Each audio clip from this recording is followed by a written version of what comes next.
we do right about this time, with no further ado, sucker shit. You know, man, I was thinking. I was thinking about my childhood. The things that I enjoyed, man. You know, I was playing outside all day, running up and down the street, and one of my favorite things from my childhood was Kool-Aid. Right, and Kool-Aid was real simple: packet, sugar, water. Yeah, 3 ingredients. You got Kool-Aid, right? Another thing that was simple like that was top ramen. Packet, noodles, water. Okay. Now see, what am I trying to say? A lot of stuff is simple, but we try to overcomplicate it. So for example, you want to lose weight, drink some water, exercise, and watch what you eat. Yeah. And that'll pretty much take care of it, right? But all of a sudden, I done met all these people that's big talking about they got gland problems, right? Unreported gland problems is up 7 million% in the Black community. Right. But when you go through the local drive-through, they know your order by your voice. Talking about, what up, Jake? You want that number 2? You know? Just like with the ladies, men are simple. We say, hey, I want a woman that's cooperative. What's the response you get? You trying to start back slavery. You want to subjugate me. No, I said I just wanted some cooperation. Right? And then it turns into an epic struggle. See, now you're trying to put apple slices and lemon in my Kool-Aid. Oh. You trying to chop up Vienna sausage and put it in my top ramen, right? I just want something simple: packet, sugar, and water. You gourmet Kool-Aid niggas is on some sucker shit.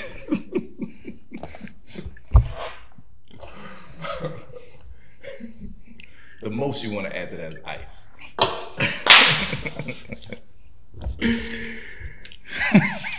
Okay.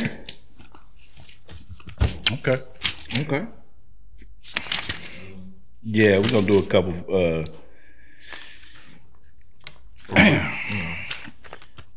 Okay. A couple of minutes. All right. All right. Like we do about this time, sucker shit. Okay, so I was thinking. You know, nobody smiles when they taking a mugshot. I seen them all. You seen the one, James Brown looked like a Thundercat on his mugshot. You saw him. Michael Jackson looked like a light-skinned sock puppet. Okay. And Gary Busey looked like Gary Busey on his. But no matter who it is, nobody smiles on a mugshot. Okay. Well, why? Because they know they ass about to go to jail after this. So you ain't smiling because you know what the situation is. So this is what I don't understand. How you in a different situation, but you act like you taking a mugshot. So for example, you go to happy hour. What you supposed to be is in the name. It's happy hour. Rough day at work, you go to happy hour, relieve stress. Even if you're in a bad relationship, you go to happy hour before you go home and fight. So you okay, right? So why is people sitting at happy hour looking like they about to take a mug shot? Excuse me, Miss 678-ZW. What's your name?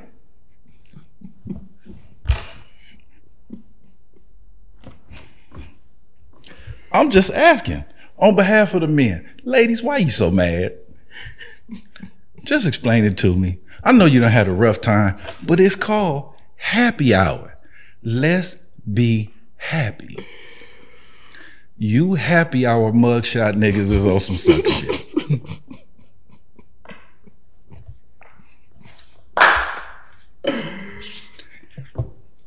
Bruh. I have no idea where you get this shit from.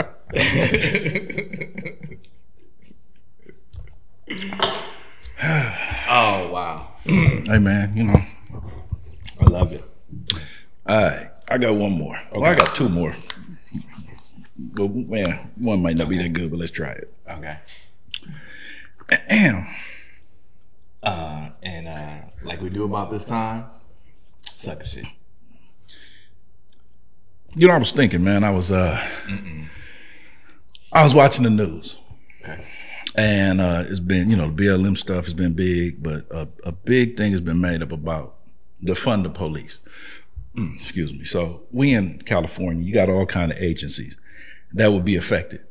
You got the LAPD, you got the California Highway Patrol.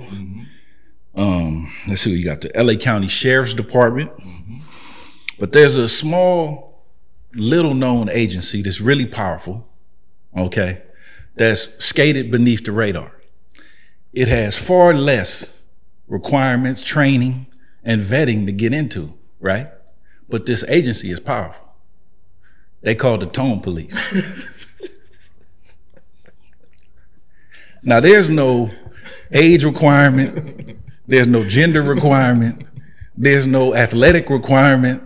There's no academic requirement to join the tone police. You can just basically be offended, and now you're a member of the tone police, and you can correct what I say as the tone police. They are officially the worst music teachers in the world. The tone police want to hear all their songs in BS major. You go to the church and pastor pulled a pork sandwich up in the pulpit. They read the first line from the first verse and then shimmy and shake and sweat for 45 minutes. And you go out feeling good, but you haven't learned anything from the text. Right. He hasn't given you anything that you can carry into your life to make your life better, but you feel better. BS major. That guy that you've messed with over and over again, he just had a different name when you met him, ladies. But he said that thing that you love to hear, that you know it's a lie, but you love to hear it. He's singing in BS major. That's your favorite song. See, the problem is all my favorite songs are sung in T flat. T flat. T flat. True 4 flat tires. See, 4 flat tires in the T, it don't move. True stay flat. Now, it's not a top 40 hit and it's not pop music. But the thing is, it's more like a Frankie Beverly and Maze. They never had a #1 song, but 40 years later, the concert is still sold out because it stands the test of time. Yes. So what I propose is hashtag defund the tone police. I'm with that. All right? And I'm going to start a petition. Tone police is on some sucker shit. We canceling the tone police. Oh, wow. Defund the tone police, man. T flat. I'm speaking T flat. I love it. All right, this last one. Hold up. Let me see.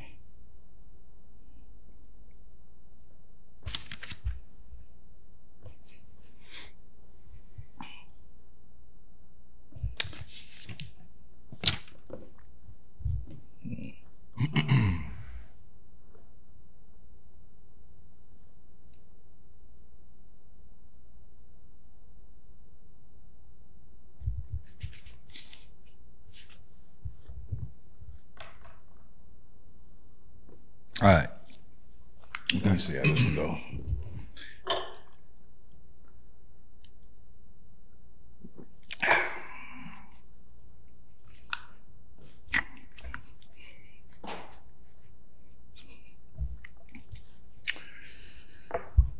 As we always do about this time, sucker shit. You know, I was thinking. Shit. Uh-oh. I was thinking about what they tell us Black excellence is. So I was thinking about some of the greats. And one of the people they always tell us about is former President Barack Obama. And everybody that I know that's Black remembers speeches he gave. But probably the most famous one, he had the phrase, yes, we can. Right? Yeah. Everybody was saying it. Yeah. It was posters everywhere. Yes, we can. Yes. He was selling hope. Mm-hmm. 8 years later, it came out, studies came out after, that black people were actually in a worse position. So a lot of times you sell hope, but you don't have a follow-up. Right. Many of us in our community have adopted the phrase, yes, I can. Right? Right. For example, you ever been at the barbershop and the dude would be like, man, I would have made the league if I was a foot taller. So if you was 6'9" instead of 5'9", your ass would be in the NBA, right? Like, you know, if my aunt had a kickstand, she'd be my uncle. This is true. Kind of deal, right? Right. I mean, I could have got an A on the test. I would have just had to read the book. Yes, I can. Right? Slinging hope. But my favorite yes, I cans have been in my experience in the dating world. Uh-oh. Right? I could pay for that dinner. Well, that's nice of you to say after I already swiped my card. Slinging hope. I could buy my own drinks. Well, I've said and watch you get 6 free ones. Slinging hope. Right? Rosa Parks said on the bus, not on the bus stop. When you say you can do something, that means you're actively not doing it. Good point. Right? I never heard Michael Jordan say, I can play basketball. Everybody else said he could play basketball. I never heard Luther Vandross say I could sing. Right? Everybody else said he could sing. When you doing something, like I don't say, I can take care of my children. They're taken care of. It's done, yeah. Right? See, Obama got you messed up, and now you got yourself messed up. You yes I can niggas, you on some sucker shit. Slanging hope. All right. So. Welcome once again to another episode of Skinny Black's Lounge. My name is Rob, also known as Skinny Black, and to my left, Chubbs. Yes. Cool. To his left, JT, period is silent. Hi, Mom. All right. And to his left, okay. Well, we know Ghost of Lebo is always here. Yes, 100%. Right. Cool. So, hey, listen, you know, I didn't even plan this, but I got on camouflage today, right? Mm-hmm. Because there might be some shots fired.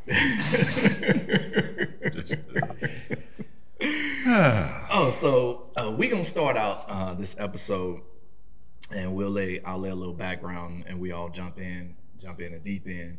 And I've been hearing a lot, and I had a lot of conversations lately about intersectionality. I'm in a group. We're facilitating some conversations with some black folk, and it was one of the sessions that I was supposed to, that I will be facilitating. The conversation is around identity and, you know, just people just expressing who they are in their workplace and in the world. And it's a group of black folk, right? And so in that conversation, in that planning, intersectionality came up. A video was shared with me. I shared it with the fellas.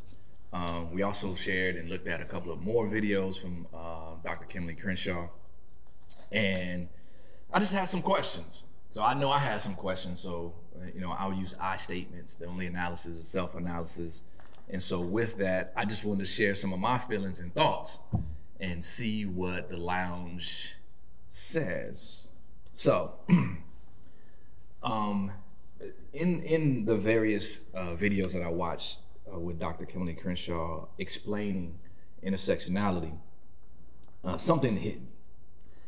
We talked about the intersections of race and gender, right? So basically what she says is that black people have a certain experience, and then on the second rung, black women have their own unique and separate experience. And so with that, then there should be more attention paid to black women, because their experience is not just the experience of being black, but also the double negative experience of also being a woman, right? And so when I heard that, I was like, wow, okay, so let me run this down. Data points.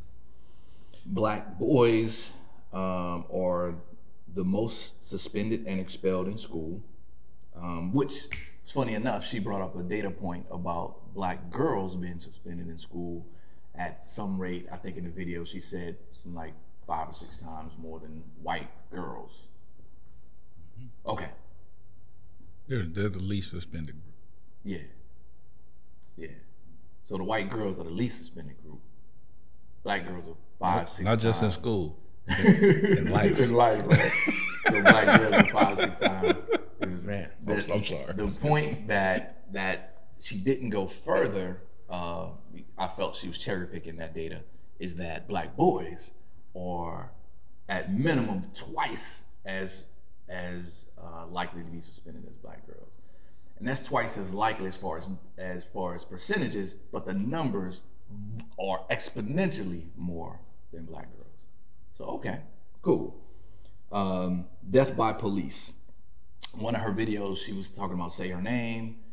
She was like, yo, there's a bunch of black women that out there who were killed by the police, who experienced some of this, the same dramas and horrors that black men have, but we don't know them. Cool. And then stop there. But never talked about the numbers. Never talked about there was almost 300 black men killed by police, and there were like 9 women, black women. So, me. Okay, cool. Oppression Olympics. Suicide, black men are the highest. Underemployed, unemployed, highest. Houselessness, highest. Life expectancy, lowest. High school graduation, lowest. Lynching, highest. Incarceration, and I got a bunch of data on incarceration, highest. Domestic violence, intimate partner violence, we talked about that earlier. Yeah, about the same for black men and women. And when you get into specifically around gender, sexuality, the women stuff goes. They're the ones that are abusing and doing the violence higher. Divorce and child custody courts, black men are losing there. Politics and voting, this is my last one. Black men took a lot of shit in this last election about, man, you know, the numbers went down like 2-3% that voted for Democrat. 6%. 6%, but yet 86% of us still voted Right.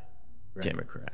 The second largest that get out and vote, period, is black men, right? But the narrative was out there like you would have thought we was wholeheartedly voting. So in Republican. overall percentage points, we were less. We was doing that electric slide at MAGA rally. In overall numbers, we were larger. So, Yes. you know what I mean? Go Donald, go Donald. And the last thing that kind of stuck in my craw was she talked about My Brother's Keeper.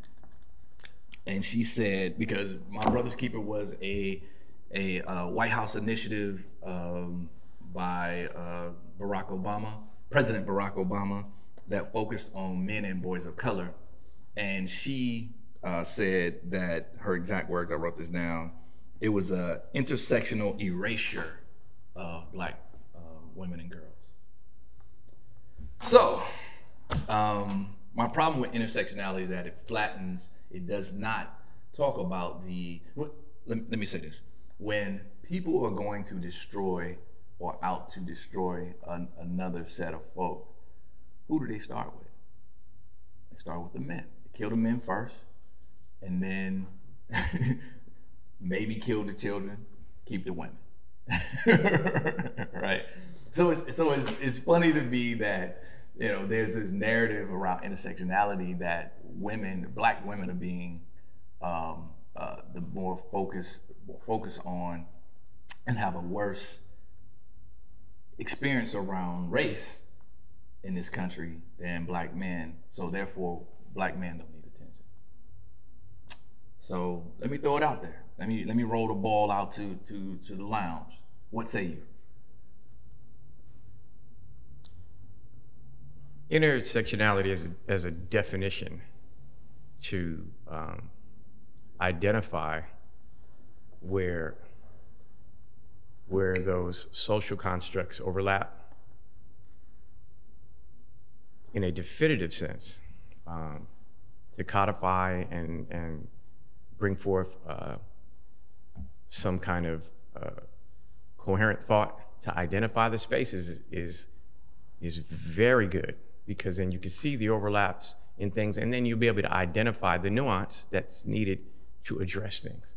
So there's no cookie cutter way in examining things and addressing the issues that ails society socially as it relates to race and gender.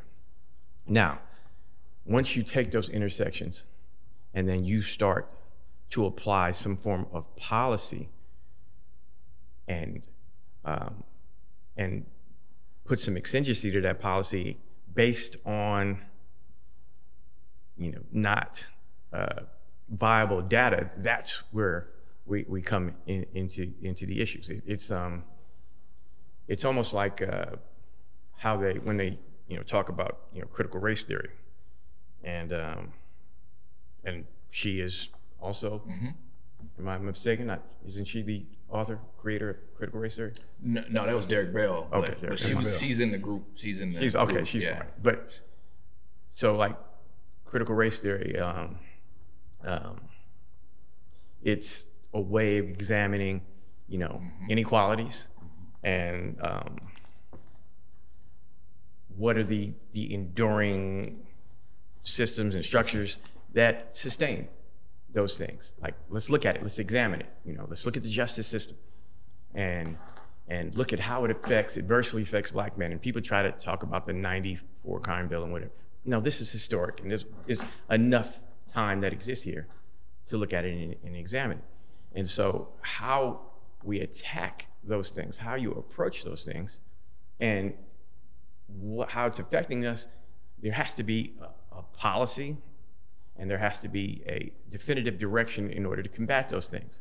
So intersectionality in itself, as you look at it, is okay, well, here we have this policy designed to help black people, and there's some inequities here that exist in this policy that doesn't allow it to quite go into the community and help, say, young girls. It's biased towards, it has some athletic bias toward it, and the girls' participation isn't high enough. Well, then you go in there and you correct it.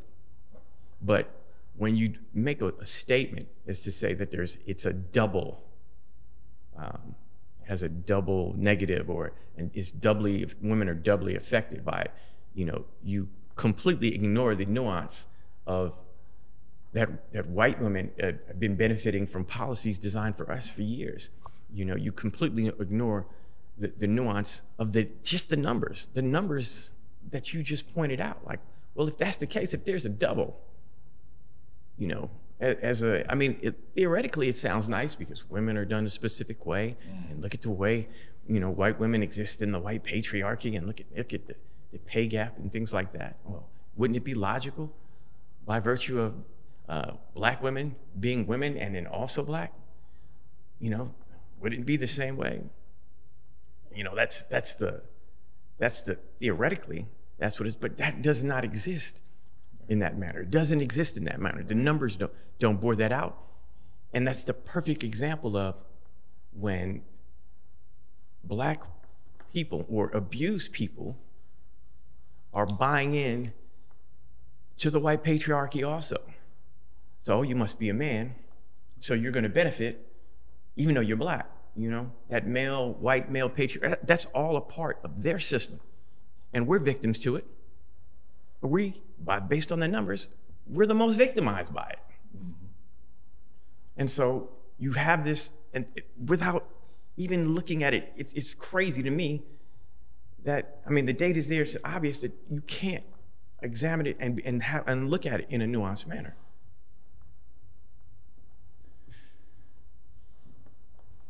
You piggyback on something you said and build on top of it. First, let's start by saying this, okay? Intersectionality is a theory.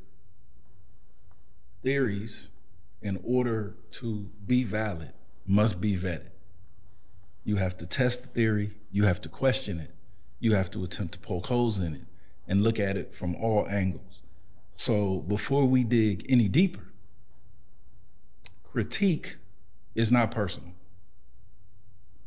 If you take it personal, then you're missing the point. If it's personal to you, how do you know if it's valid? You're too close. All right? You're too close to the projection screen. You need to take 2 steps back and you'll see the picture more clearly. Now, I'm also glad that you defined everything, Rob, because a lot of people don't know the terms. They do know how it's affected their lives, right? So intersectionality and Kim Crenshaw, you might as well have been talking about Crenshaw and Slauson as an intersection as opposed to that. But also, just one quick thing. When you speak of intersectionality, also, it's also understanding the policy and also understanding the people that are creating the policy. Oh, I'm going there. Yeah. So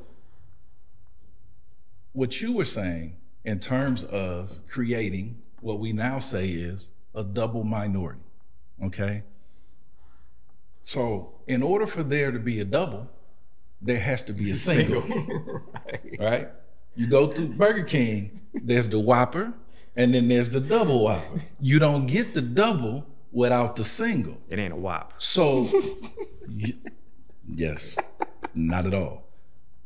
I don't care how much $1,000 you put on it. No, that's the Big Mac, my fault. You're celebrating, as if it's something to celebrate, having double minority status. By saying, okay, we're double minorities, you just made room to define womanhood as a minority. Therefore, making white women the #1 beneficiary of affirmative action because they got minority status. Right. So what you did essentially was strengthen the white family. Bingo. When the policy was supposed to be designed to strengthen the black family. But because you went for the banana in the tailpipe, they got you. Now, let's just put this out there. There are experiences that are unique to black women. Yes. There are also experiences that are unique to black men. And that's where our intersections cross. Crenshaw and Slauson meet. It's all in the same neighborhood. Sorry. I often say this. There are no his and hers cotton fields. We picked that cotton together. Oof. There was also no separate his and hers Jim Crow policy. There was no his and hers redlining policy. There was no his and hers GI Bill denial policy. There was no his and hers Black Wall Street or Rosewood. We experienced all of those things together. You will not hear anything said of black men being part of a patriarchy until after 1970. Gloria Steinem. And it's not even our stuff. Kimberly Crenshaw's major citations are from white women that are having a beef with their man. We wasn't even a part of that fight. Their man was on both our necks. And now we're fighting amongst each other for scraps. Yeah, and also equating because these white women were fighting against their men and their ills, patriarchy, right? Equating because we're males, then we must be like them. And then writing, oh, that's what we want. Didn't ask us what we wanted. Didn't ask us, man, we just wanted freedom. We just wanted a big piece of chicken. We want to come home. We want the same opportunities as white men, but we didn't want to be white. We never said that. That's in none of the literature. We never said we wanted to dominate our women. Matter of fact, patriarchy is about pedestalizing white women and taking care of them. Right? So really, when you talk about feminism, feminism was about supporting patriarchy. But we don't want to talk about that, though. Okay, cool. We don't want to go there. All right. So we were actually okay with being separate. We're fine. Because we rolled with separate but equal. Y'all said equality, then you came with, you put it into policy and made it separate but equal, and then we started to be separate and equal. We just want the equal part. Yeah. We started, we went and created the towns. Right. We went and created the policy. Right. We went and became autonomous, Right. and then you came in and systemically dismantled it in every possible fashion. Mm-hmm. So you weren't even genuine, you as in white people, weren't even genuine in your separate but equal status. Mm-hmm. If black men are patriarchs in that sense, then we're the worst patriarchs in the history of the world. Because by all the stats you read off, we suck in all those stats, and the ones we leading in suck too. Right. So if this was our setup, how did we set ourselves up to fail miserably? Which goes back to what we've always been saying. When did we ever have control to dictate any of this? When have we been dictating to black women their position in society? How? I mean, even the social benefit programs are designed to only benefit them when we're out the house. So in order to get benefits, they're incentivized to not even claim us. Mm. See, I've always struggled with, and Dr. Tiasan Johnson or Green Gorilla, one of these cats said this shit, and it stuck with me because I couldn't verbalize it. They said it.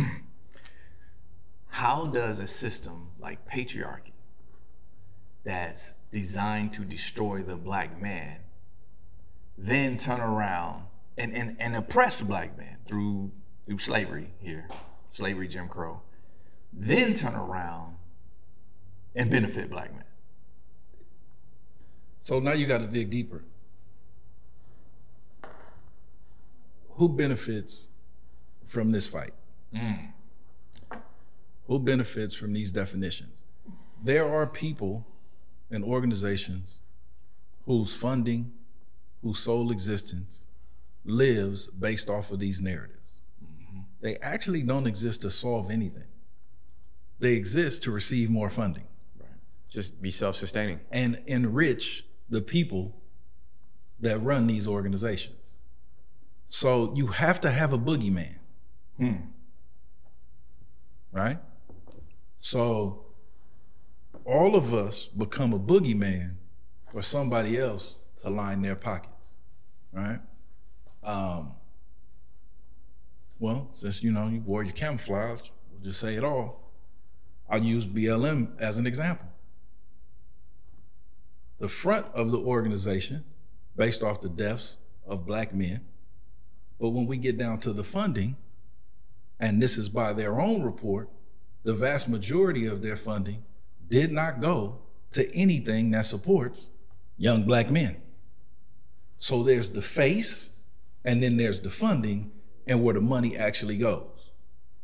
The founders get rich, their pet projects get taken care of, their allies get taken care of, their other funders get taken care of, but the money doesn't reach the people on which this was built off of.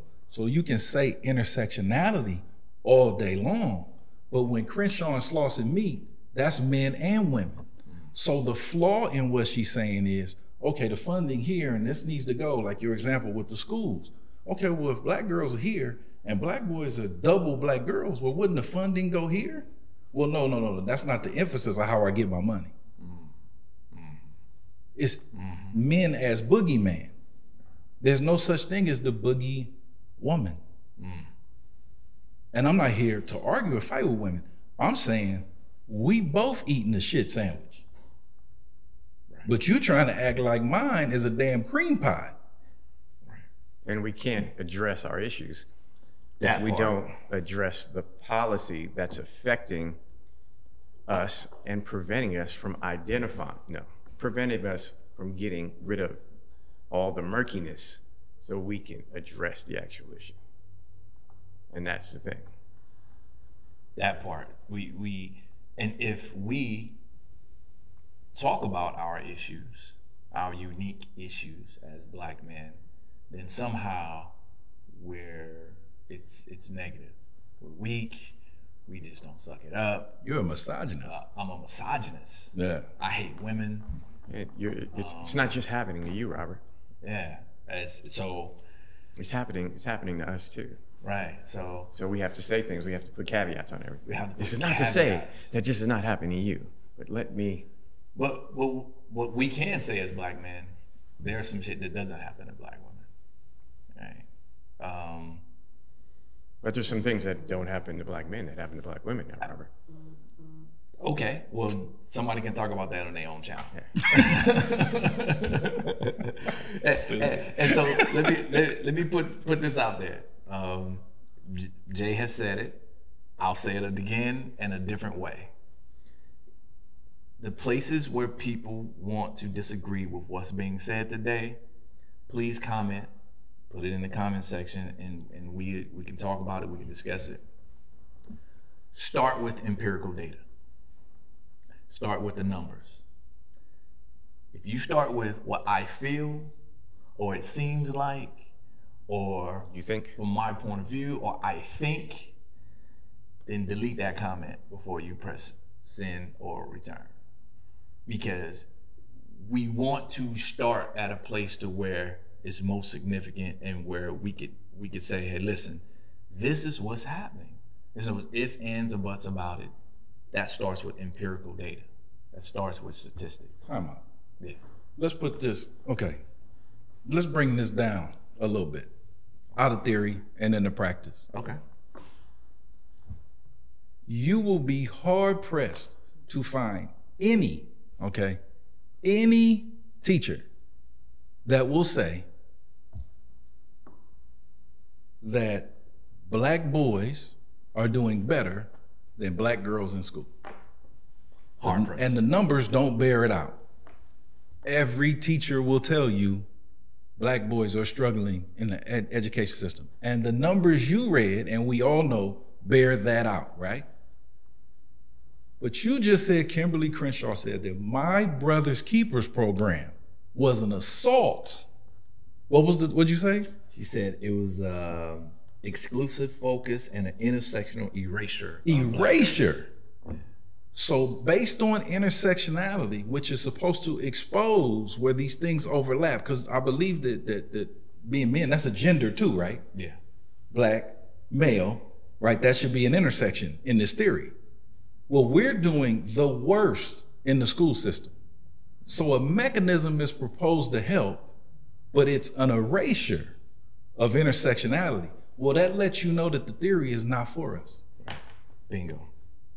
Forget all the pie in the sky, this and that. That is her words and an application. It's practicality right there, right? My Brother's Keeper is an insult. No, it's erasure. How does helping Black boys eliminate Black girls? Well, okay, I'm gonna say one more thing. Since you wearing camo, right? Yeah, we Ralph Lauren. Yeah, he's proud. He's proud. Yeah. That's he gonna be on one of my other sucker shits called NASCAR niggas. So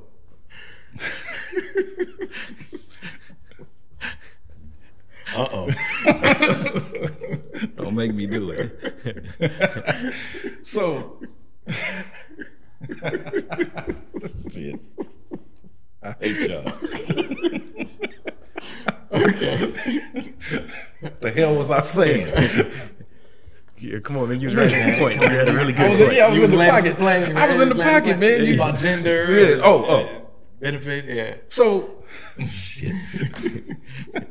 Because I was rolling with you. Yeah, that's what I was saying. They get that damn Ralph Lauren, man, and you know, My bad. my slight ADD takes off, and I'm cookies, man. Ain't shit slight about that ADD. Nothing. It's what, 3 of us at this day. Nothing is slight about that. Yeah, now my mind is on talking crazy about Rob's ass. See what happened? We talking about intersectionality. Yeah. End up shitting on the black man. Yeah, so okay, I got it now. Go. Here we It's go. happening right here. Here we go. Here we go. Here we go. In our relationships and the dynamic between men and women are not built to share their resources over long periods of time with their men. You will rarely see a woman that, quote unquote, is taking care of her family meaning father and children, right? Without there being some bitterness, without there being a pending divorce and breakup coming. And he said rarely. Yeah, rarely. He said rarely. All right, don't tell me about your damn Aunt Keisha. Yeah. Okay, I'm talking about We're not the speaking in large absolutes. community. In general. The flip side of it, men are trained that one of the qualifications to be a quote unquote real man is how you take care of your family. And that includes your wife, your woman, and your children. Mm-hmm. Men are actually trained to and be proud of how they share their resources. Yeah. If the academic system does not do anything for these young black men, and therefore they don't become earners and producers in society, they don't have those resources to share. When the women advance, they advance. When the men advance, the family advances. Okay, let me give you the other part of that. Over 70% of the debt in this country is held by women, and they're the number one consumers.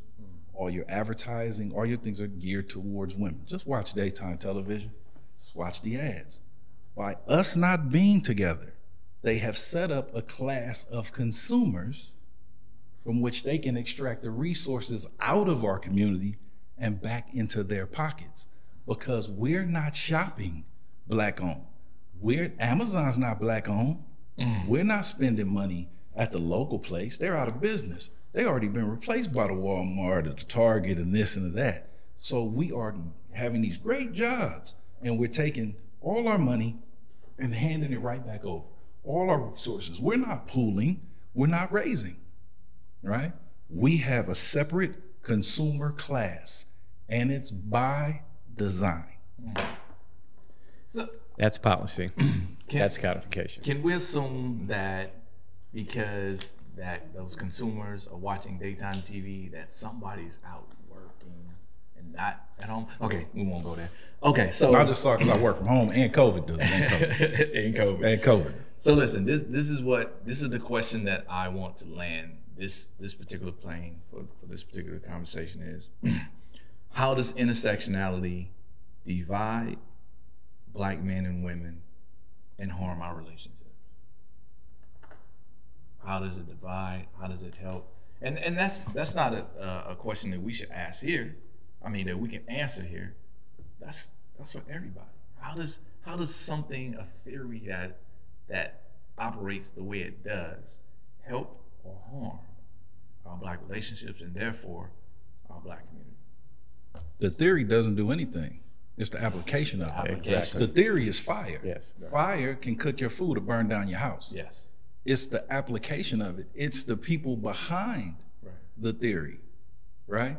And the intentions of the people, right, behind that theory and what they're trying to do. So the theory in itself, I'm okay with the theory. Look, there's plenty of theories we could talk about. Shit, theory of relativity. We could talk about whatever theories you want. The DH in baseball, 3-point shot in basketball. What you want to talk about? Shot clock. You know what I mean? Auto tunes and rap. It's a theory. We can talk about them all. But it's the application of it. Right. And this one is driven by feminism, but that's another conversation. The examination of any, theory, you know what I mean, through empirical data, you have to look at it. Just like we were talking about with critical race theory, you know what I mean?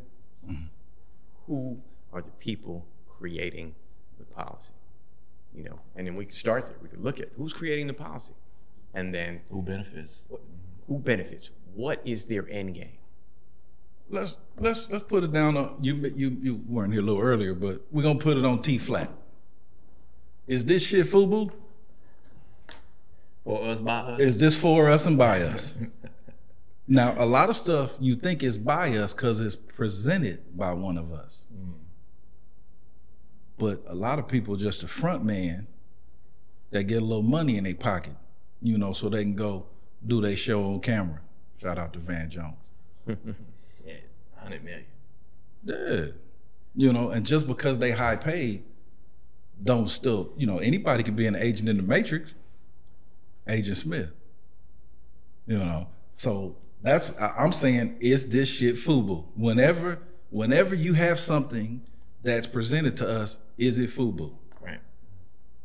Brittany, you know what a NASCAR nigga is. Here we go.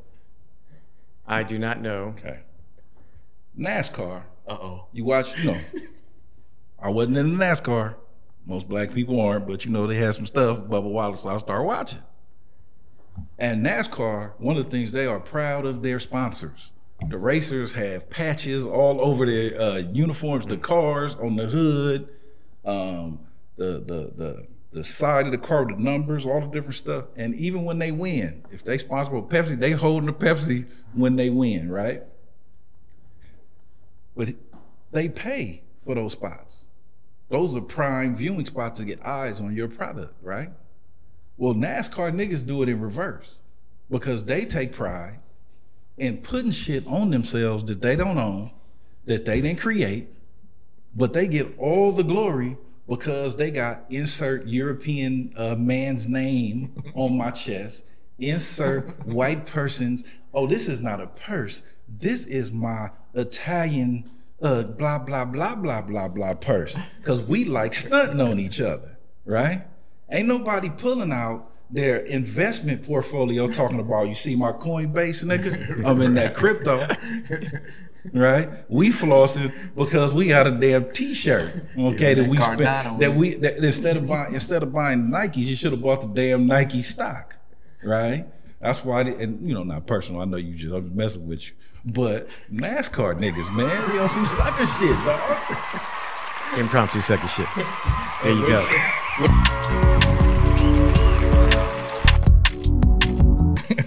Yeah, Kane. All right, cool. Dio looked like an underground rapper with no songs on his mixtape. UMC. No songs? No songs on his mixtape. He's UMC's son. VMCs. You know what I'm saying? You know. We're gonna go with blue cheese. We're gonna go with magenta cheese. Oh my God. That's okay. Oh, top cheese. There we go. Rob, you look like a middle-aged sperm. Middle-aged? What the fuck? Keep going. Let's go. Oh my God. Hey man. Okay.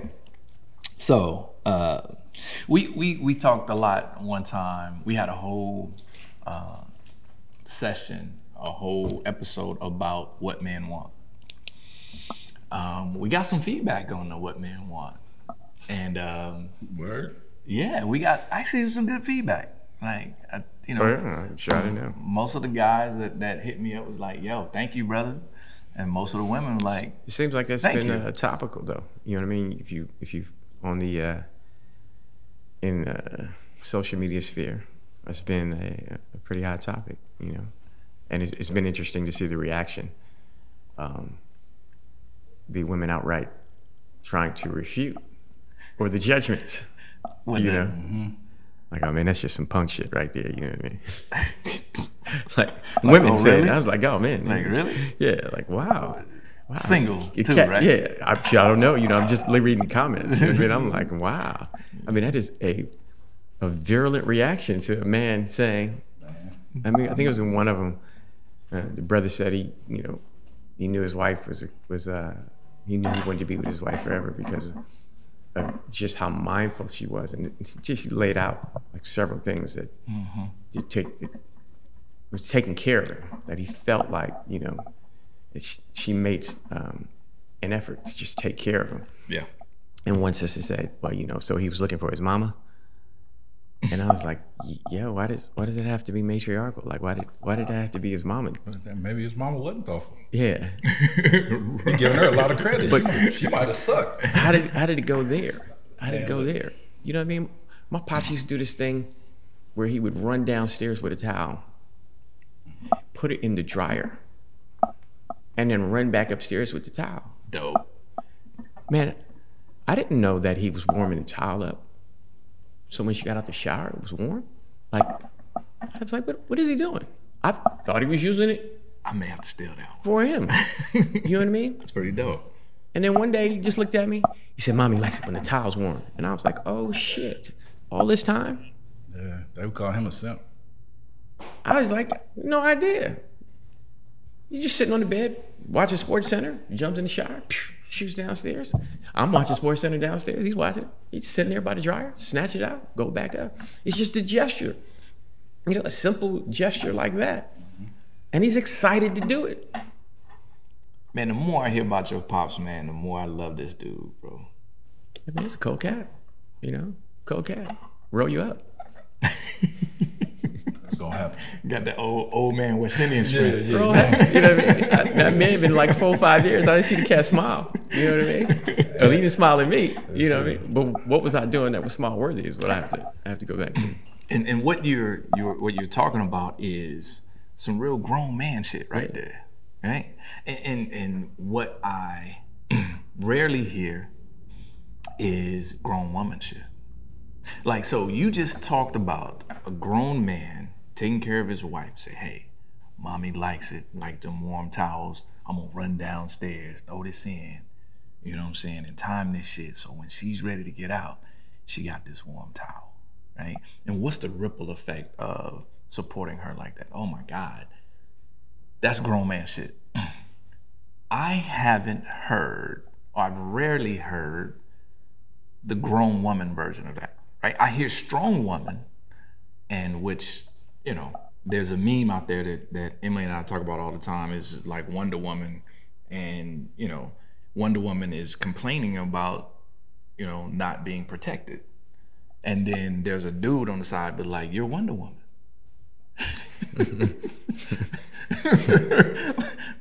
Hold his lasso, nigga. What you want me to do? Right. Right. And the problem is, exactly. I'm holding on the superhero red carpet. I got you, girl. I got you. Okay, that's the wrong tiara.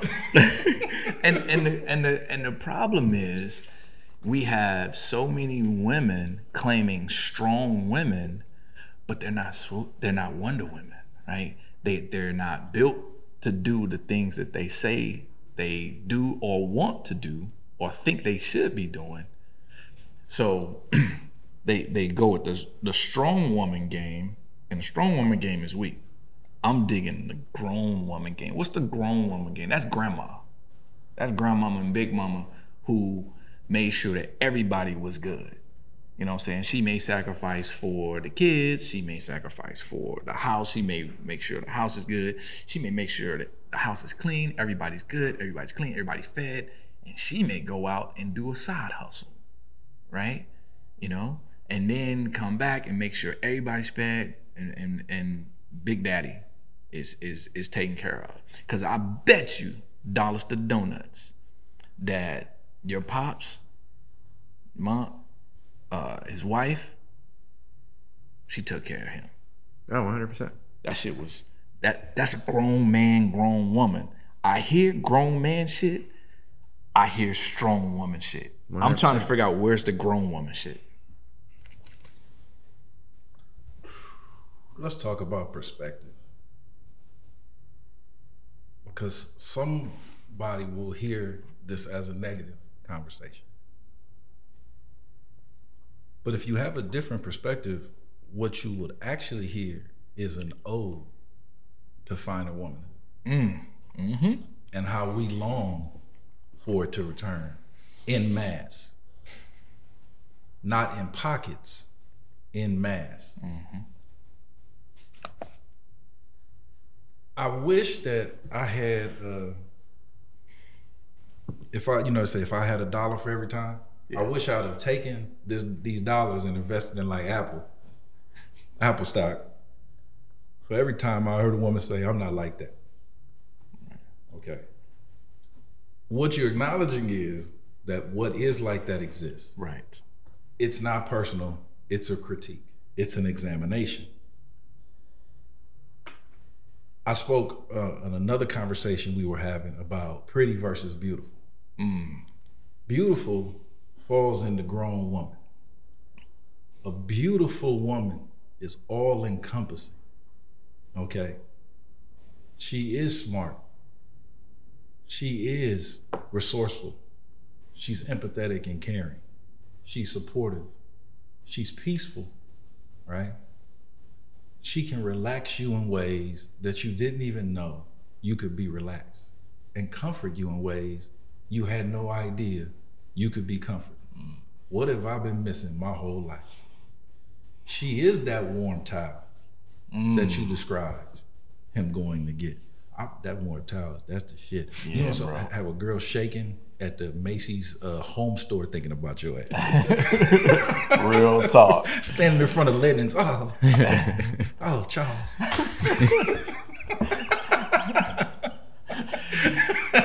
that Egyptian cotton, that warm Egyptian cotton, baby. Yeah. You know, bust another on thread count.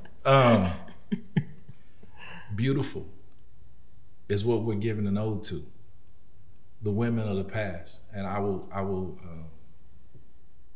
quote my mother in a conversation that her, my oldest son, and I had last weekend when we were having drinks and dinner. And she says, I have issues with a lot of stuff that guys do.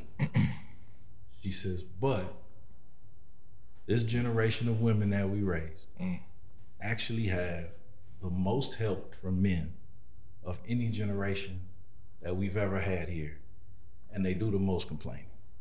And it's also a greater sense of awareness that men have now, which they didn't have previously. Before. So how that awareness manifests is a completely different thing. So I don't want this to get lost either.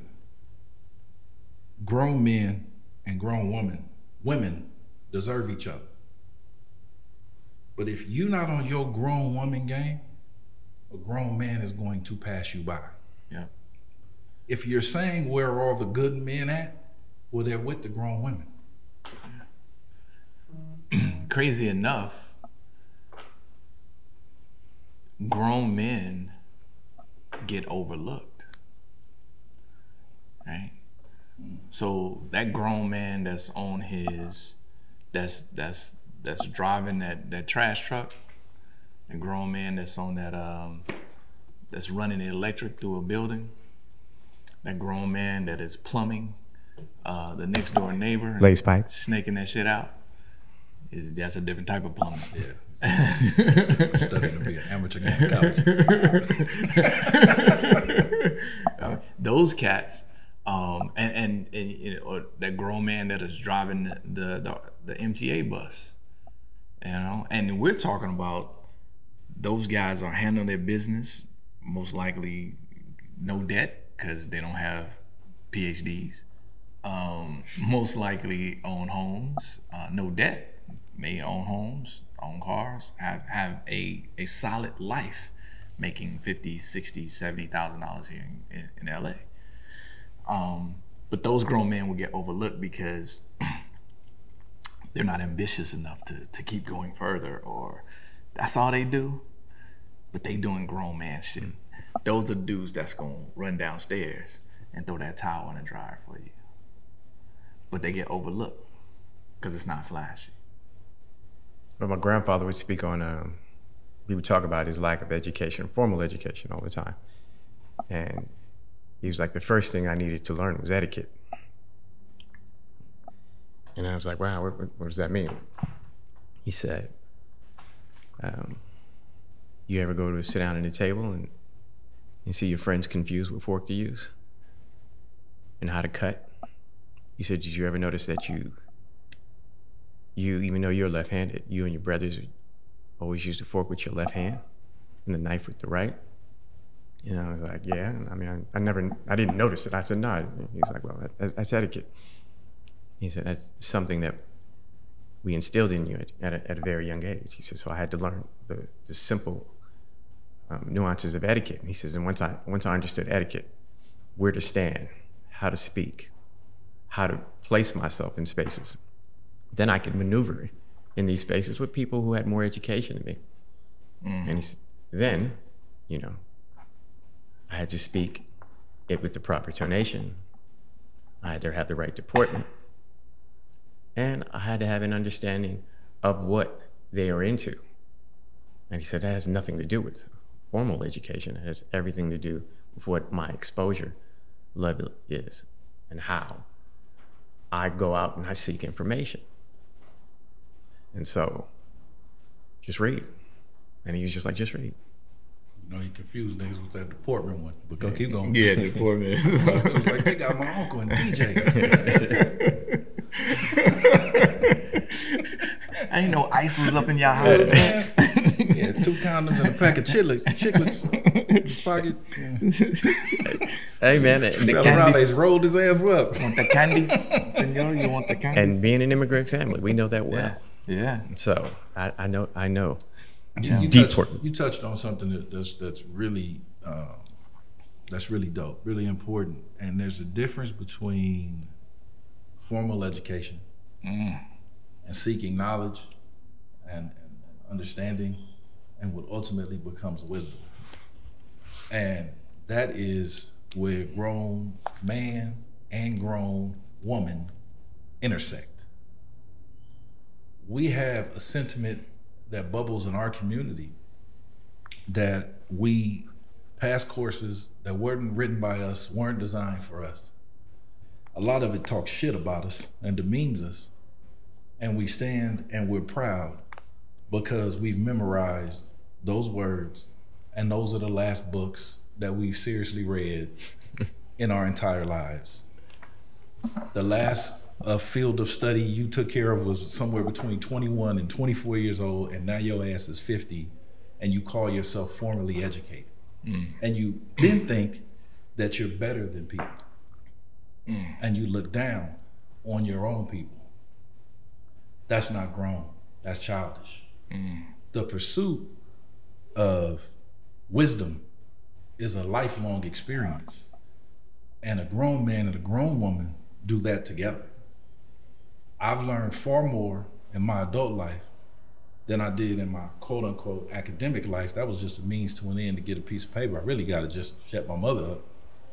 So, you know, hey mom, you know, I'm a success. All right? I don't know a damn thing more than when I left, but you know, I'm back. So we have that really bad. Because like I said before, we always looking for a reason to stun on each other. I'm better than you, fill in the blank. How can we build if we not on our grown? Because that's part of it too, right? Our whole building blocks are messed up. You know, my godmother, rest in peace. My original godmother, I got a new one now. I call her my odd mother's daughter. She tripped. The odd mother. That's why I call her odd mother. Ain't no G in her? No G. G is silent.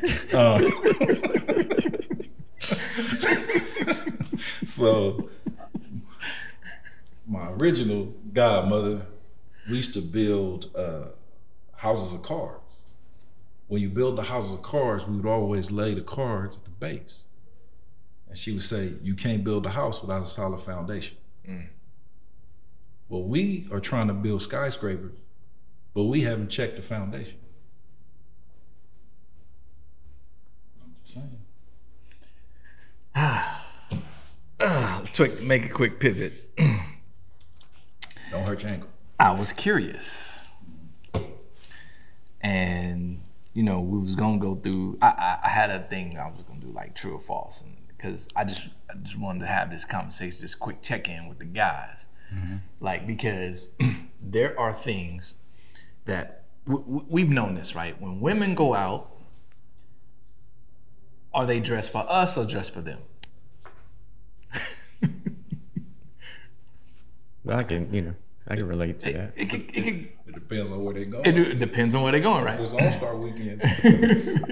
But they still ain't dressed for us.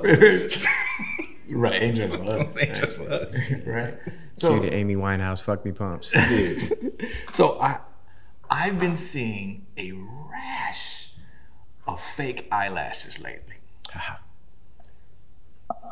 A rash. Like, everywhere I turn, I see these women with these huge fake eyelashes.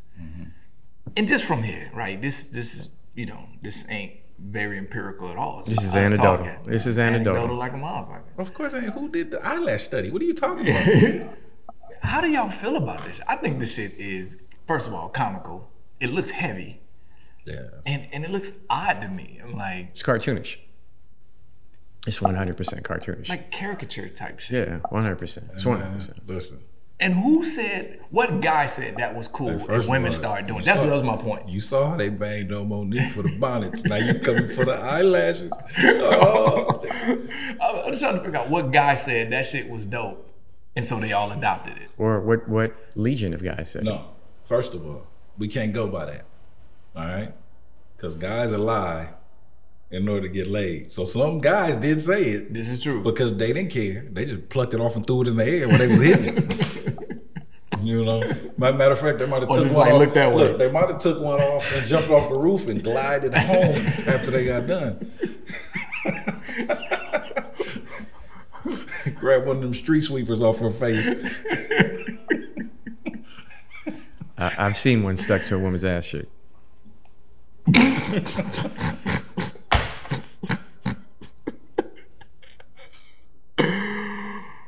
And nothing will demean the power of some beautiful glutes walking away from you than seeing a gigantic eyelash on it to distract you. Come on, man. Think about the way we love glutes.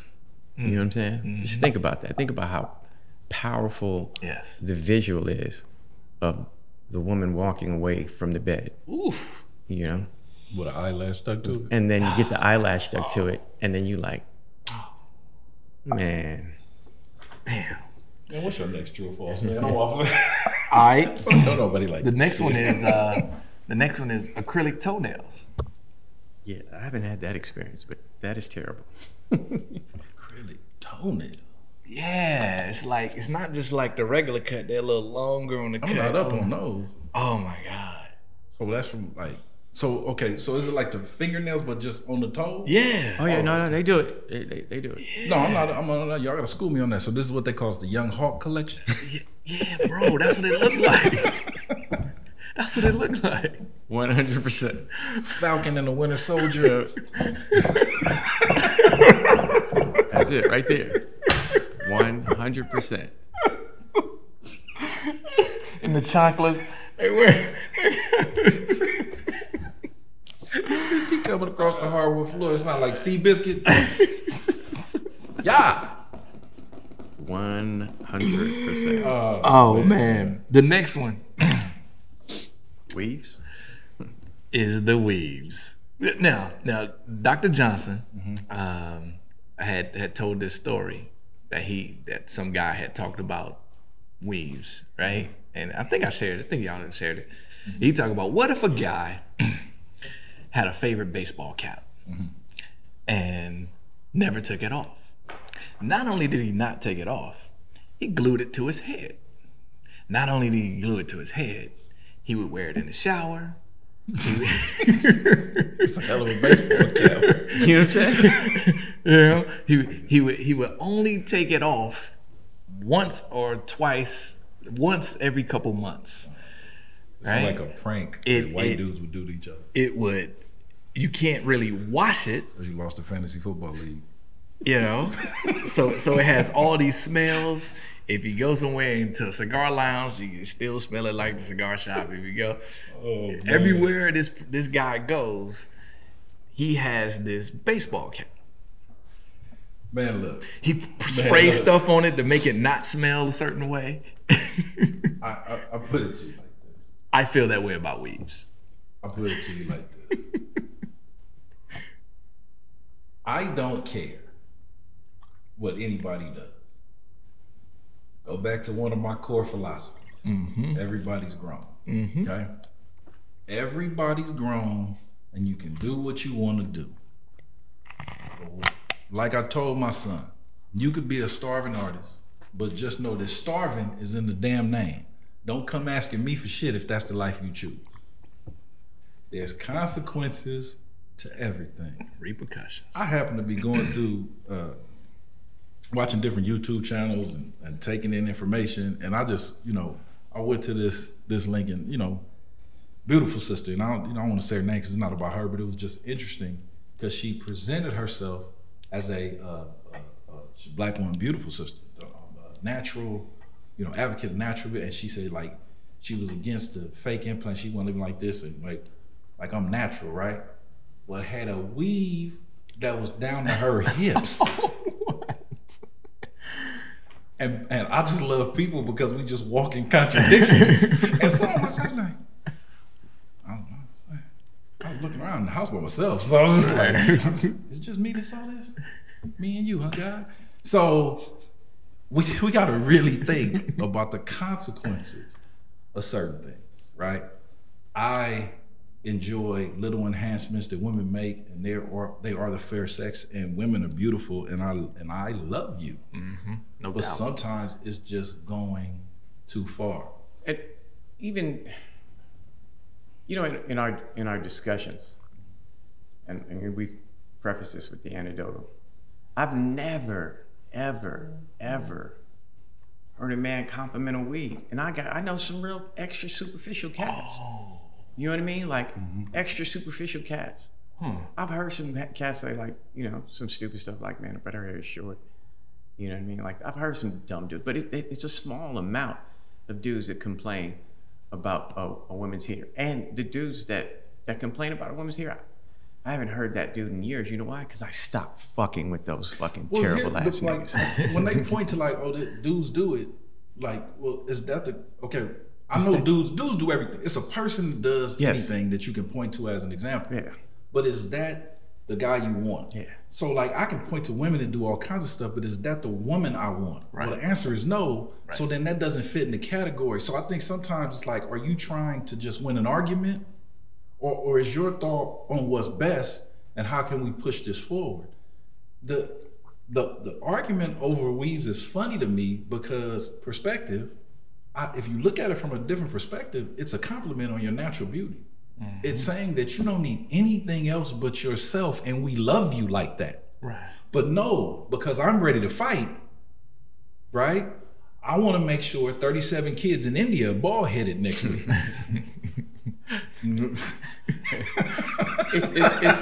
It's the video we saw with the chick on the ride, right? Remember the chick? I sent it with the Twitter video with the chick on the ride. It was yeah. And she said, "Man, you know how much that wig costs?" Remember she said that? Yeah. She was like, "You know how much that wig costs?" And and it may have just been me, but tell me if y'all felt this. It flew off her head, and I was looking, and I saw that her hair was short, natural, and it was dyed blonde. And I was like, "Wow, she looks really good with short hair." With the short hair, I was thinking the same thing. I was like, "She got a nice little fade." I mean, this shit was cool. I was like, "Yo, it looks really good natural." She was cool. And so we had a discussion. Like, was he talking about the which part was loose? I was like, "No, man." Dude could tell that weave was loose. He could tell because you know why he runs that ride. So that wasn't his first rodeo. Yeah, right. And that slingshot went up. Come on, man. He's seen that Davy Crockett ass. Yeah, the air went up under the ponytail. You know what I'm saying? Raccoon hat fly off. He didn't seen that shit before. Davy Crockett raccoon. Come on, bro. Dude has seen it. He could Cooter. The little country dude that's operating the ride. Well, ma'am, that looks kind of loose, baby. That was funny. You know, wonder, that was funny. Yes. Hey, open your eyes. He's like, open your eyes. All you heard was Jeffrey Osborne singing in the background, LTD, holding on. Yeah, you're right, man. I was thinking the same thing, man. I was like, oh, wow. Her hair is fine. Yes. Why the weave? Why the wig? And she got actually infinitely better looking because I was like, oh wait, she's a good looking woman. She's a pretty woman, man. Bro, I was thinking the same thing. Yep. Thinking the same thing. Do we have the same? How do we feel about push-up bras and thongs? Those are well, yeah, those are enhancement, visual enhancement. Well, I don't know how thongs going to enhance anything if your cheeks are terrible. But if your cheeks are terrible. But if they are cool though, it's a little. The push-up bra is. I mean, if I stuffed my pants, you know what I'm saying? You know what I mean? If I had something there that was giving the women the impression that it was bigger than it was, that I was a lot longer and stronger than I was. You know what I mean? I think that would be a little disingenuous. You know what I mean? You take that push-up bra, and I understand aesthetically, confidence, things like that. You're putting your clothes on, fit properly. Hey, you know what I'm saying? You know, and cats can't complain about breast implants, and then at the same time complain about the effects of what womanhood and childbirth does to a woman's body. Exactly. Can't do that. I am an advocate for augmentation. That is, looks good. Whatever. Go ahead and roll with that. If that's what makes you feel confident, it also makes me rectified. You know what I'm saying? I'm with it. Is that a song by The Brat? You know, Soul. So rectified. Cause so rectified. Make you move from side to side. And no, they're not the same. So before you say, well, what body enhancement, isn't it the same as the weaves and eyelashes? I was like, no, it's not the same. No. Not the same. One is based on the effects of, either, growing older or childbirth, or just your, genetics weren't kind to you in the cheek area. You know what I'm saying? Whatever. And the other one is based on a European standard of beauty that you supposedly have been railing against because in your black womanhood. You know what I mean? All of you with your Angela Davis, Sada Shakur, you know what I mean? Supporter Chesamore t-shirts rolling around. You know what I mean? One is a completely different. They're built in two completely different spaces. Hey, listen, the man is describing his preference. Like, that's just what you like. I'm not for or against it. Yeah, that's what I'm saying. When it's done properly, it's exquisite. When it's not, it's terrible. I don't like the and this is not what you asked, but I don't like the Kool-Aid hair colors. Oh, I don't like that. Yeah, I'm cool. Like, I'm cool. Like, yeah. When I was in Vegas, I thought I was like, is the Jamaican women's track team having a convention? I said, damn. I said, oh, you got Grimace. You got the Grimace. Grimace. Yeah, Okay, I see. Yeah. Okay, you got the Chico and stick some things just color over here. Some things just ain't Jolly for us. Rancher. Some things ain't for us. And back to the original point of, are you dressing for yourself? Or for us, or for other people. Now because we've been accused at times of not being balanced, and normally I say go to hell, but I'll throw one out there. Okay, fellas, stop dressing like you're going to play 3-on-3 all the damn time. Man, right? It is. Okay, is a hoop game about to break out at Ralph's? What? Right? What the hell? Right. Okay, I'm gonna show my age, but like, just because it got a Michael Jordan jumping on it, okay, doesn't make it high class, right? It's like, that is not how you go in style. Socks and slides everywhere. Oh my God. Man. Brothers, do not do the socks and slides shit. Hey, you might that's not grown man shit. At 6 everywhere. in the morning at Albertsons, you might catch me that way, bro. 6 in the morning, that's different. Okay, I'm just saying. That ain't 2 in the afternoon. And how you walk around all day. Right. And be, because that ain't how you walk around all day. And be judicious with your cologne. Judicious. Stink. Yeah, just don't smell like a French whore. Well, you can mitigate that by getting some real nice cologne. Well, yeah, Axe body spray ain't it. Axe don't count. Yeah. Axe is impulse for men. Yeah. You can't come with that high karate. After you walked out of the Barbie Coast smelling like impulse body spray. Smell like Banana lotion and What's glitter. what's that? That Avon shit. That Wild Country. The Stetson. Yeah, that's Stetson a and damn Wild shame. Country. Stetson was the Brothers. staple at Kmart and Thrifty. Yeah. Brothers, step up. Tussie deodorant. Step up your cologne game. We'll say that. I was gonna go into makeup.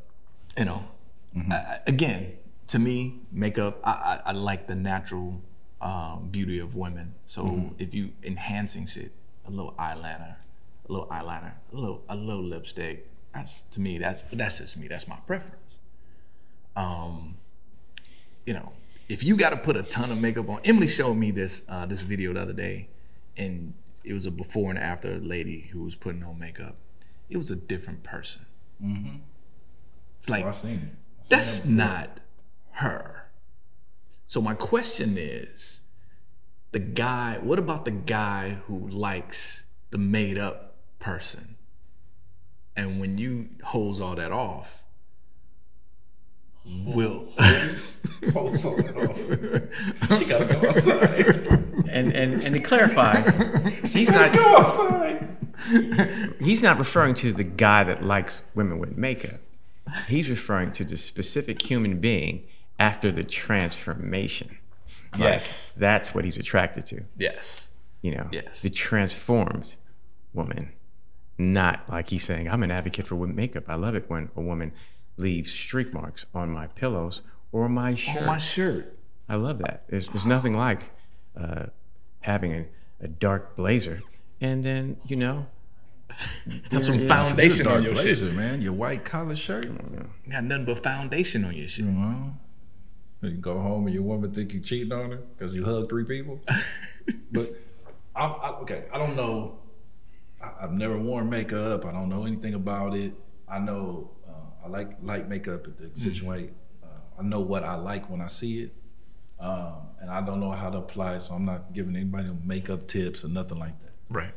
However, if you're in the mirror and you feel like once you look in the mirror that you should be hiding behind a barrel, okay?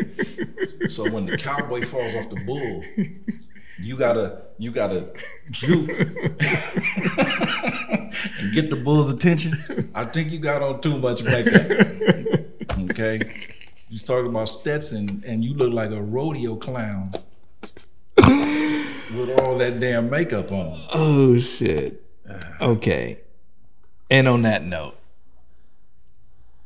Just saying, dog. Waddy tie, my dammies. listen, comment, leave us a comment, share it with your people. Y'all have the conversations. Bring us into your conversations. We want to know what you're talking about. We want to know how you're feeling about this information, about our perspectives. So again, comment, share, like, subscribe. And from SBL, Skinny Black's Lounge, Skinny Black. Rennie. Oh, yeah. Crockett. Chaps. We're out. Hey, so listen, let's do this quick session right quick. Hey, listen, one thing that I wanted to talk about and get the lounges, and we got a new addition to the lounge for this session. Got my man, my brother-in-law, Eric. What up? What's up? That's Emily's brother. So, you know. So, all right, so let's get into it. Only took him 25 years to like you. Go ahead. 24, man. 24, Okay, man. I'm saying next year they're gonna start. So, it ain't even started yet. So one thing we want to talk about before we got out of here is the issue of cheating in relationships.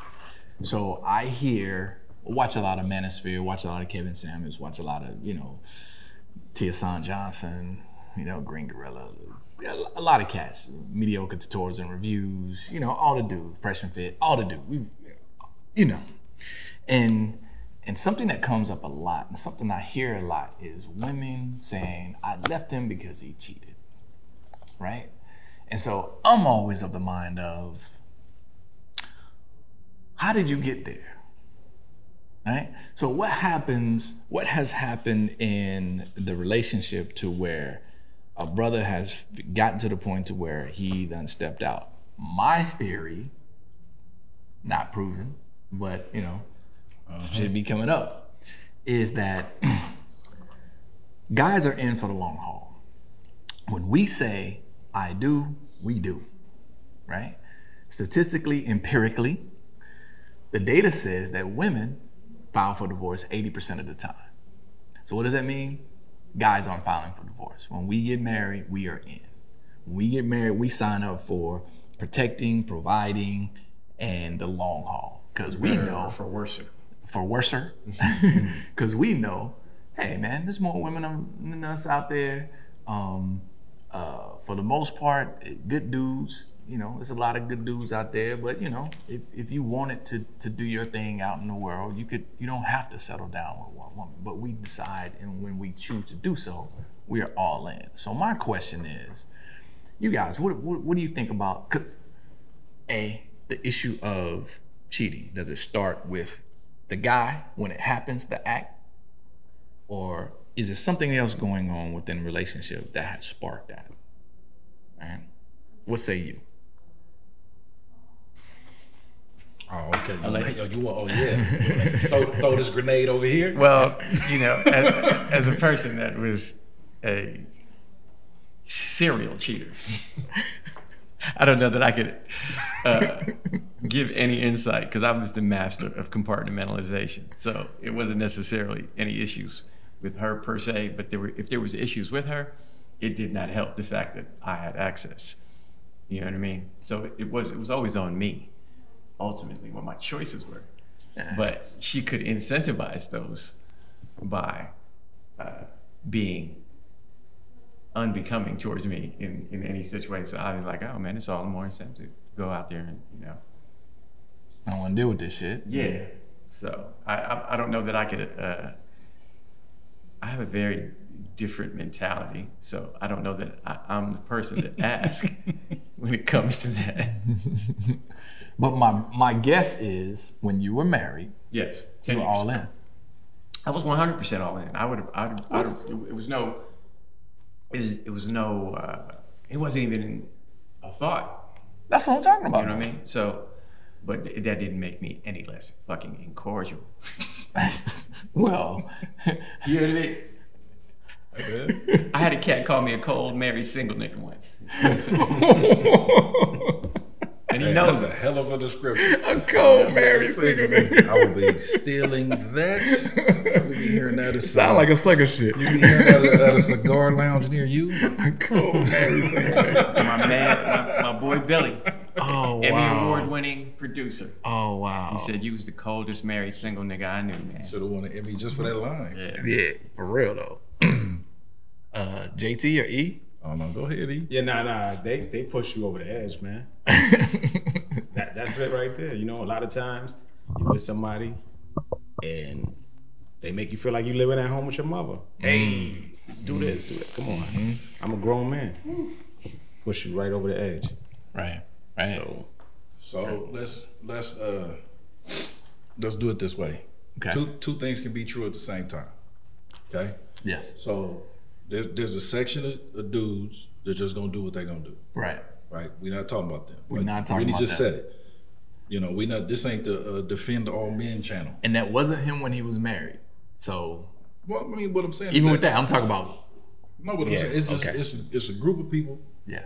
They're just gonna do what they want to do. Right. Now we're talking about the majority of folks. Yeah. In that situation,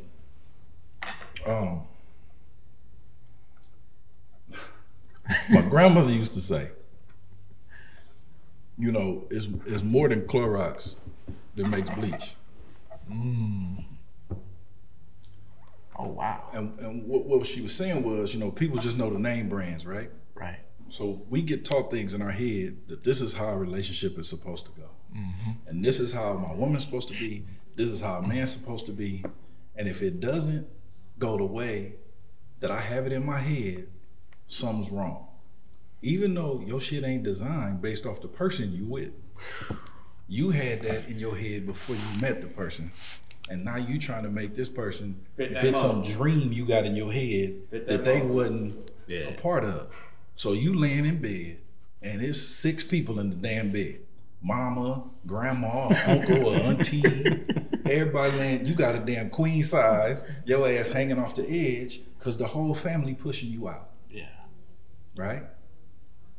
Well, that man won't land on the floor.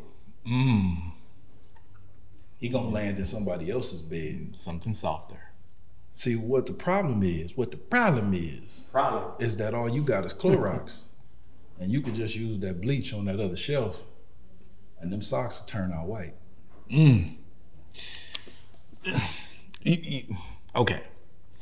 So, man, I keep bringing up this cat. So I was listening to, shout out to Dr. Tia San Johnson. I was listening, he was talking about should black men get rid of the black velvet painting, right? And so what he meant by that was, as we were growing up, you know, a lot of our folks, relatives, people that we knew had those black velvet paintings, right? Those black love paintings, that was in velvet shit with the afros, right? Right. It'd be like a black couple, you know what I mean, or a black woman with an afro, you know, they had the glow in the dark shit with the panthers on the tree. I had that one too.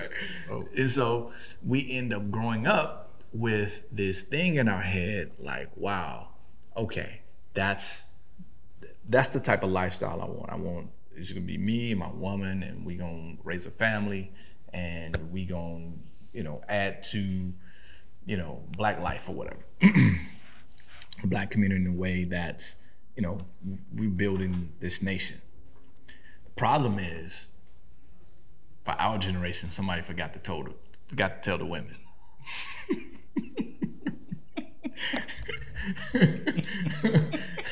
So we were on some shit that our women weren't, right?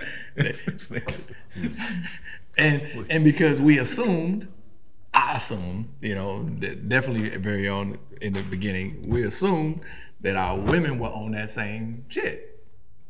They were not. So herein lies the dissonance, the turmoil, because when we think about, you know, okay, at a household, you know, we're gonna lead this house, the kids are gonna be a certain way, the woman gonna be a certain way. Hey, it's like your pops. That's that right there. That's what it was, that situation. And so, but that's not it. So do brothers from our generation, do we need to just give up on the black velvet paint? Nah. Oh, why would you give up? You only need one person in the paint.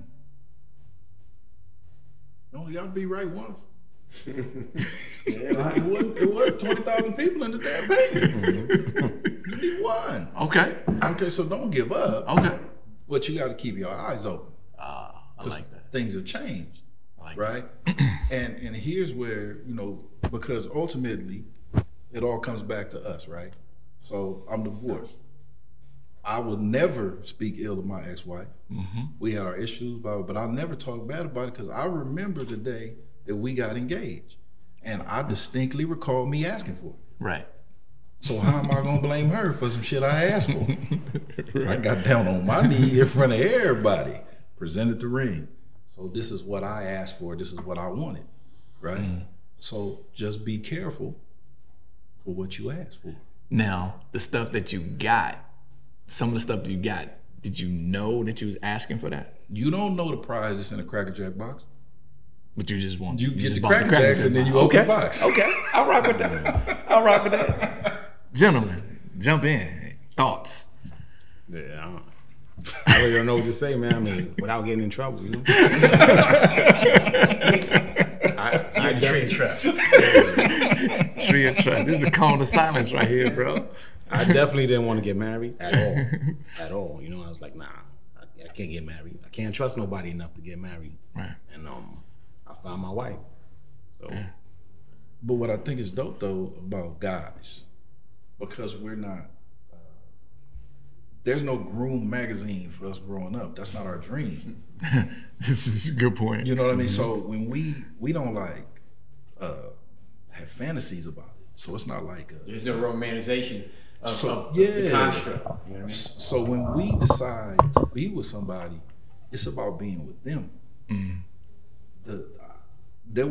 I remember my wedding day, and I was like, I told my mother, I was like, a cardboard cutout could have been up there. I just didn't feel like it was about me. Wow. It was her dream that she's had, and that's no knock. There's millions of women that have that. They have their wedding planned out before they meet you, right? Yeah, it's enter groom here. Put it to you this way. You're like the old school, like Gladys Knight and the Pips. If you went to the concert and one of the actual Pips was missing, but they were still up there doing the steps, would you notice? Nigga, that's you at the wedding. You a Pip.